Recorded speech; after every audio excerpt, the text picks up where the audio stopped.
وہ بہت بھولی سی تھی، ہمارے گھر میں کام کرنے آتی تھی، یوں کہہ لے وہ نوکرانی تھی ہماری۔ شانزے اور اس کی ماں ہمارے گھر جھاڑو پوچھا کرنے آتی تھی، پڑھائی کر رہی تھی MBA، ساتھ ہمارے گھر کام کرتی تھی، بہت پیاری سی تھی، فارس و با حجاب اور با پردہ لڑکی تھی۔ مجھے اس کی ایک ادا بہت اچھی لگتی تھی، نماز کبھی نہیں چھوڑتی تھی۔ میں نے اسے کئی بار نماز پڑھتے ہوئے دیکھا تھا، بہت پیاری لگتی تھی۔ فارس ہمارا بہت بڑا بزنس ہے، اللہ نے بہت دولت دی ہے، بابا بہت بڑے بزنس مین ہیں، لاکھوں نہیں کروڑوں کی جائیداد کے مالک ہیں ہم۔ اس کے بابا نہیں تھے، صرف ماں بیٹی تھی اور ان کا کوئی نہیں تھا۔ پہلے شانزے کی ماں ہمارے گھر کام کرتی تھی، اب شانزے بھی ساتھ آتی تھی۔ میں نے کبھی اس پہ دھیان نہیں دیا تھا، وہ میرے کمرے میں کھانا چائے سب کچھ پہنچاتی تھی، میرے جوتے پالش کرنا۔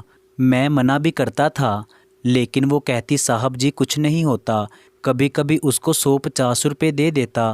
ایک دن امی سے کہہ رہی تھی میڈم میں نے کالج کی فیس دینی ہے، مجھے اس مہینے کی تنخواہ ایڈوانس دے دیں، لیکن امی نے اسے تنخواہ دی، وہ بہت خوش تھی، میں سب دیکھ رہا تھا۔ میں نے آواز دی شانزے بات سنو، میرے پاس آئی جی صاحب جی، میں نے 5000 روپے اسے دیے۔ شانزے یہ لو اپنی کالج کی فیس، تنخواہ والے پیسے اپنے پاس رکھنا۔ وہ ہلکا سا مسکرائی جیسے کوئی چاند مسکرا رہا تھا، میں کبھی اس کو اس نظر سے دیکھا ہی نہیں تھا۔ میری منگنی ہوئی تھی پاپا کے دوست کی بیٹی سے، وہ لڑکی ماڈرن اور امیر باپ کی اولاد تھی، ہم دونوں دوست بھی تھے اور ہماری منگنی بھی ہوئی تھی۔ علیزے میری منگیتر تھی، علیزے اپنے پرانے کپڑے شانزہ کو دیتی تھی، وہ غربت کی ماری بھیک مسکرا کر لیتی تھی، بچا ہوا کھانا وہ گھر بھی لے جاتی تھی۔ میں کبھی میوزک سن رہا ہوتا تو مجھے کہتی صاحب جی آپ نماز پڑھا کرے نا، آپ کیوں گانے سنتے ہیں؟ میں مسکراتا، نماز پڑھنے کے لیے شانزے تم جو ہو۔ شانزے نے MBA بھی پاس کر لیا، وہ بہت خوش تھی، لیکن پھر ایک دن حادثہ کچھ یوں گزرا، شانزے کی امی کو ہارٹ اٹیک ہوا، وہ دنیا سے چل بسی، شانزے تنہا رہ گئی۔ مجھے کوئی فرق نہ پڑتا تھا شانزے کے رونے سے، شانزے کی دنیا اجڑنے سے، مجھے کوئی فرق نہ پڑا تھا، میں اپنی دنیا میں خوش تھا، کبھی علیزے کی باہوں میں تو کبھی مہنگی گاڑیوں میں۔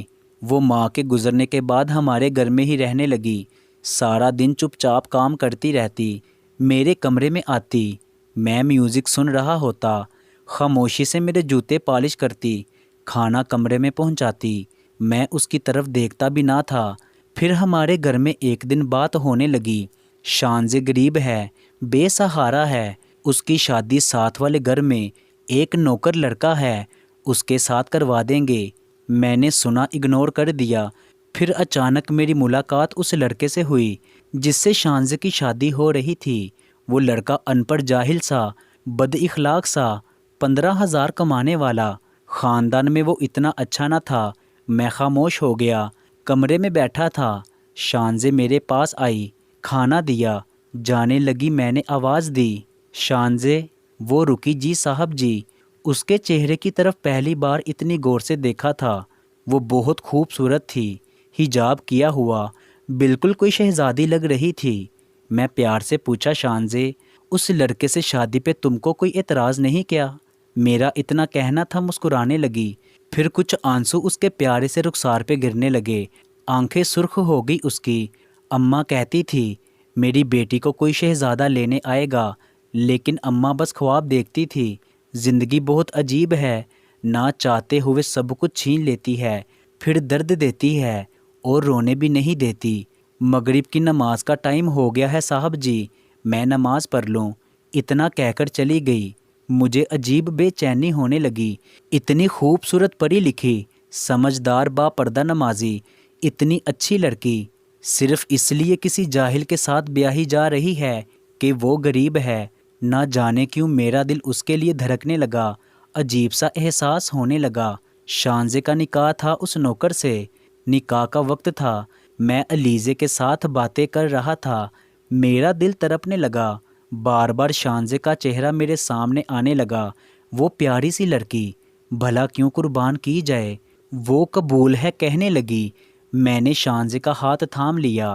سب میری طرف دیکھنے لگے۔ میں نے شانزے کے سامنے بیٹھ کر کہا، شانزے پڑھی لکھی ہو، سمجھدار ہو، باحیا ہو، میں نہیں چاہتا تم جہنم میں زندگی گزارو۔ اللہ کو حاضر مان کر کہتا ہوں تم سے نکاح کرنا چاہتا ہوں۔ سب میری طرف حیرانگی سے دیکھنے لگے۔ میرے امی ابو اور شانزے حیران تھی۔ اس کی آنکھوں سے آنسو بہہ رہے تھے۔ علیزے بھی پاس کھڑی تھی۔ علیزے کچھ کہنے لگی، میں نے چپ کروا دیا۔ شانزے صرف ہاں اور ایک نہ کی بات ہے، زندگی یا جہنم۔ شانزے کو شاید یقین نہ ہو رہا تھا۔ میں نے محبت کی نگاہ سے دیکھا۔ شانزے نے ہاں کی اور وہ میری ہم سفر بن گئی۔ فارس جانتے ہو، شانزے کا میری زندگی میں آنا تھا کہ میری زندگی بدل گئی۔ میوزک چھوٹ گیا، نمازی بن گیا، علیزے سے معافی مانگ لی۔ میں شانزے کا اور شانزے میری ہو گئی۔ سب نے مجھے پاگل کہا تھا، لیکن میں نے شانزے کا ہاتھ نہ چھوڑا۔ سب کچھ اچانک ہوا تھا، جیسے کوئی معجزہ ہو، خدا کا لکھا تھا، وہ ہو کر رہنا تھا۔ شانزے کے بنا اب تو میں ایک سانس بھی نہیں لیتا۔ اب میں شانزے کو جوتے پالش نہیں کرنے دیتا، اسے سینے سے لگا رکھتا ہوں۔ میرا بہت سارا خیال رکھتی ہے، لیکن میری انگلش بھی ٹھیک کرتی رہتی ہے۔ انگلش میں کمزور ہونا، اللہ نے ہم کو ایک بیٹا اور بیٹی دی ہے۔ آج شانزے کی برتھ ڈے ہے، وہ سامنے بیٹھی بچوں کو کھانا کھلا رہی ہے۔ اسے لگتا ہے ہر سال کی طرح میں بھول گیا ہوں اس کی برتھ ڈے، لیکن آج کچھ اسپیشل ہے۔ عمرے کے ٹکٹ لے کر آیا ہوں۔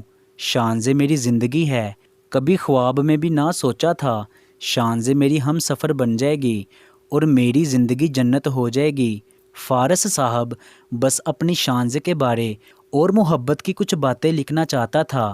آپ کی قلم سے میری زندگی ادا ہو تو 4 چاند لگ جائیں گے شانزے اور سمیر کی زندگی کو، اور اللہ کا ہر فیصلہ ہمارے لیے بہتر ہوتا ہے۔ علیزے کے ساتھ خواب تھے، شانزے ہم سفر بن گئی۔ اجازت چاہتا ہوں۔ مزید ایسی کہانیوں کے لیے اس چینل کو سبسکرائب کر لیجیے گا، کیونکہ اس چینل پر ایسی ہی کہانیاں ملتی رہیں گی۔ آپ کے قیمتی وقت کا بہت بہت شکریہ۔ کہانی اچھی لگی ہے تو اس کو لائک اور شیئر ضرور کر دیجیے گا۔ ملتے ہیں ایک نئی کہانی کے ساتھ۔ مجھے دیجیے اجازت۔ اللہ نگہبان۔